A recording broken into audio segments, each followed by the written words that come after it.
쓰시기에 에러가 있을 때는 true를 반환하고 에러가 없을 때는 false를 반환하는 EasyError 함수와 REF 등 에러 유형에 대해 알아보겠습니다.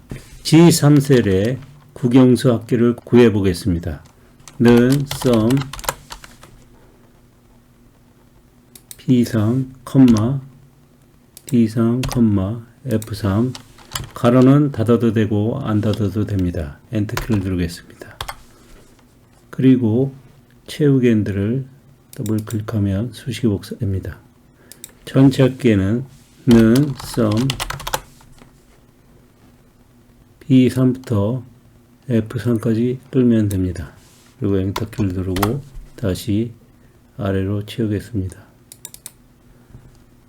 이 상태에서 영어 점수가 있는 D열을 삭제하게 되면 국영수인 경우에는 sharp ref 느끼음표 에러가 발생합니다. 다시 말해 영어 점수가 없어졌기 때문에 영어 점수를 참조할 수 없어서 에러가 발생하는 것입니다. 따라서 이때는 지우기 전에 먼저 D3을 삭제한 다음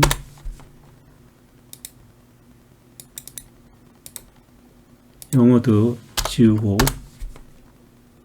D열을 삭제하면 문제없이 수식의 결과를 알 수 있습니다. 그러나 전체 합계의 경우에는 범위가 연속되기 때문에 그 범위 중 어떤 것을 삭제하더라도 에러가 발생하지 않습니다. 끝에 있는 수학 점수를 삭제하더라도 전체 합계는 범위에 맞게 B에서 D열로 축소가 됩니다. 그 다음은 NA not available 값을 찾을 수 없을 때 발생하는 에러 name 에러는 함수명이 잘못됐을 경우에 발생하는 에러입니다. 홍길동의 국어 점수를 알아보기에 는 VLOOKUP 홍길동은 I4셀이고 테이블 어레이는 A3에서 B7로 하겠습니다. 고정되어야 되니까 F4키를 입력하고 국어 점수는 이름 1번, 국어 2니까 2, 그 다음에 정확하게 일치해야 되니까 0이라고 입력하고 가로 닫고 엔터키를 누르면 홍길동의 점수 96이 구해집니다. 아래로 채우면 장길사는 73점이 나오는데 장록수는 없기 때문에 NA라고 값을 찾을 수 없다는 에러 메시지를 보여줍니다. 그러나 XLOOKUP 함수의 경우에는 는 XLOOKUP 하면 네 번째 인수에 if나 found라고 발견하지 못했을 때 처리할 수 있는 인수가 있으니까 에러에 대비할 수 있습니다. 다시 말해 lookup value는 홍길동이고 lookup array는 이름이 있는 A3에서 A7, F4 그 다음에 return array는 국어 점수인 B3에서 B7, F4 그 다음에 if나 found 할 때는 0점을 반환하도록 하겠습니다. 그리고 엔터키를 누른 다음 아래로 채우면 NA가 아니라 0이라고 반환됩니다. EasyError 함수를 이용할 경우에는 는 if 조건 함수 열고 EasyError 에러가 발생했을 때는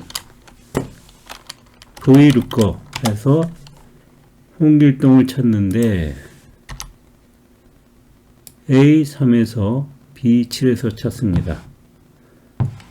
F4키 누르고 두 번째 값 정확히 일치 에러가 발생했을 때는 0이라고 입력하고 에러가 발생하지 않았을 때는 VLOOKUP과 그대로 반환하면 됩니다. 컨트롤 C키를 누른 다음 컨트롤 V를 눌러 붙여놓고 가로를 닫고 엔터키를 EasyError 다음에 가로를 안 쳤습니다. 가로를 닫고 엔터키를 누르면 96점이 나오고 아래로 채우면 0점이 나옵니다. 다시 말해 에러가 발생했을 때 찾지 못했을 때는 0점이고 찾았을 때는 에러가 아니니까 false에 대한 처리 vlookup 처리되므로 96점 정확한 값이 반환되고 찾지 못했을 때는 0이 반환되는 것입니다. 다음은 name error에 대해 알아보겠습니다. name error는 함수명을 잘못 입력한 경우 발생합니다. vlookup인데 잘못해서 L을 2번 입력한 경우 엔터키를 누르면 샵 name 물음표 에러가 발생합니다. 다시 말해 함수명이 없기 때문에 정확한 함수명이 뭔지 물어보는 에러가 발생한 것입니다. 따라서 이때는 함수명이 제대로 됐는지 확인해서 지우고 엔터를 누르면 NA 에러가 발생하지만 샵 네임 에러는 없어졌습니다. 다음은 value divide slash 0 에러에 대해 알아보겠습니다. value는 수치가 와야 되는데 수치가 아닌 문자라든지 공백 등이 왔을 때 수치가 잘못됐다고 에러가 발생하는 것이고 divide slash 0은 0으로 나누면 안 되니까 0으로 나눴다는 에러 메시지입니다.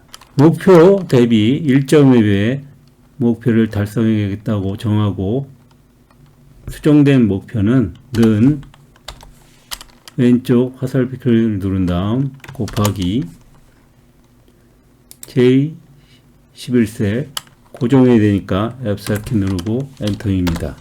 그럼 1200이 나왔고 아래로 끌면 두 번째는 샵 밸류 에러가 나왔습니다. 샵 밸류는 왼쪽 I14셀을 보니까 작은 따옴표가 입력되어 있습니다. 작은 따옴표를 F2키를 누른 다음 지우면 0이 됩니다. 또한 스페이스바를 하나 밀어서 공백을 삽입한 경우에도 샵 밸류 에러가 발생합니다. 다시 말해 문자로 인식되기 때문에 곱할 수 없어서 샵 밸류 느낌표가 발생하는 것입니다. 다음은 달성률을 구해보겠습니다. 는 실적 나누기 목표 하면 150%가 됐고 아래를 채우면 마찬가지로 샵 밸류 에러가 발생하는데 목표를 0으로 바꾸면 divide 슬래시 0 에러가 발생합니다. 다시 말해 2000을 0으로 나눴기 때문에 0으로 나눌 수 없다는 에러가 발생한 것입니다. 이와 같은 경우에는 는 if is 에러 다시 하고 왼쪽 화살표키를 누른 다음 가로를 닫고 100%는 1이니까 1이라고 입력하고 에러가 아닐 때는 L13셀 값을 그대로 가져오면 됩니다. 엔터키를 누르면 1.5라고 표시되는데 퍼센트를 눌러 150으로 바꾸고 아래로 채우겠습니다. 그러면 divide 0으로 나눈 에러가 발생했지만 달성률이 100%로 표시됐습니다. 이 경우에 따라 1이 아니라 목표 0이라고 확실하게 표시할 수도 있습니다. 그러면 100%가 아니라 목표 0이라고 표시됐습니다. 그러나 1이라고 표시하는 것이 이 경우에는 맞습니다. 그 다음은 제곱근을 구해보는데 양수인 경우에는 제곱근을 구할 수 있지만 음수인 경우에는 제곱근을 구할 수 없기 때문에 num 에러가 발생합니다. 는 sqrt 왼쪽 화살표키 누르고 엔터키 누르면 3이 나오는데 는 sqrt 왼쪽 화살표키 누르고 엔터키를 누르면 num 에러가 발생합니다. 다음은 null 에러에 대해 알아보겠습니다. null은 값이 없다는 것입니다. 합계를 구하는데 sum 가로 열고 B3에서 bh를 끌면 되는데 는 sum 입력을 해서 b3이라고 하고 b7이라고 입력하면 값이 나오는데 잘못해서 콜론을 입력하지 않고 스페이스바를 눌렀다고 가정할 경우 null 에러가 발생합니다.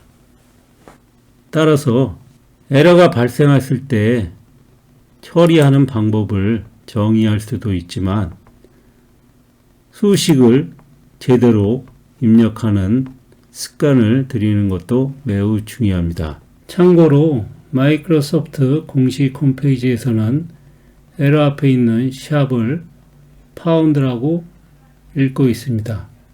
파운드는 무게의 단위인 파운드와 동일한 철자입니다. 또한 열 너비가 셀의 내용을 모두 표시하지 못할 정도로 넓지 않을 때 발생하는 샵은 수식과 관련된 에러가 아니라고 구분하고 있습니다. 이상 이지 에러 함수와 각종 에러 유형에 대해서 알아봤습니다. 이외에도 몇 가지 에러 유형이 있지만 설명할 기회가 있으면 그때 설명하도록 하겠습니다. 감사합니다.